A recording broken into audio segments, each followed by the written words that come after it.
Hey everybody, Sam Kavaris in the Nimnicht Chevrolet Sports Update.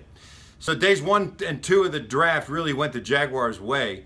Jalen Ramsey falling to them at number 5. I mean, that was a scenario Gus Bradley even admitted that they really didn't consider a real possibility. Then to get Miles Jack, nobody ever thought about that. Nobody thought that could possibly happen. But Dave Caldwell even admitted he tried to get back into the first round. And then overnight when he thought about it, the more he thought about it, the more he was willing to deal with somebody to move up and get Jack. Apparently somebody right in front of him also wanted Jack, so he traded his 5th round pick with the Ravens and moved up to the 36th overall to take Miles Jack. Jack says, look, the knee's not an issue. I'm ready to go. I've been medically cleared. I'm 100% ready. There was all this talk about he's going to have microfracture surgery. Dr. James Andrews is an expert on this kind of thing, and he said he didn't think so. And I think Kevin Kaplan, who's the Jaguars doctor, kind of follows Dr. Andrews a bit and understands what his expertise is. So the Jaguars probably had a very similar opinion.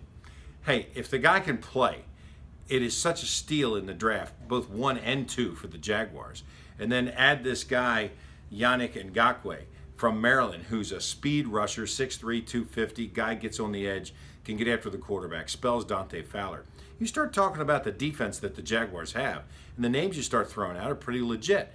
A team without a first-round pick on the field last year will in essence have 3 first-round picks on the field on defense this year, when it's Ramsey and when it's Fowler and when it's Jack on the field. So, add to that Tayshaun Gibson, and up front, the guys that they've signed, the guys that they've have on the roster, whether it's Odrick or Posluszny, Telvin Smith. I mean, you start looking at it, you start going, oh, wait a minute. This is a pretty talented team. I don't think there's any question the Jaguars got better and got faster. Now, whether they become a football team, that's a whole different story.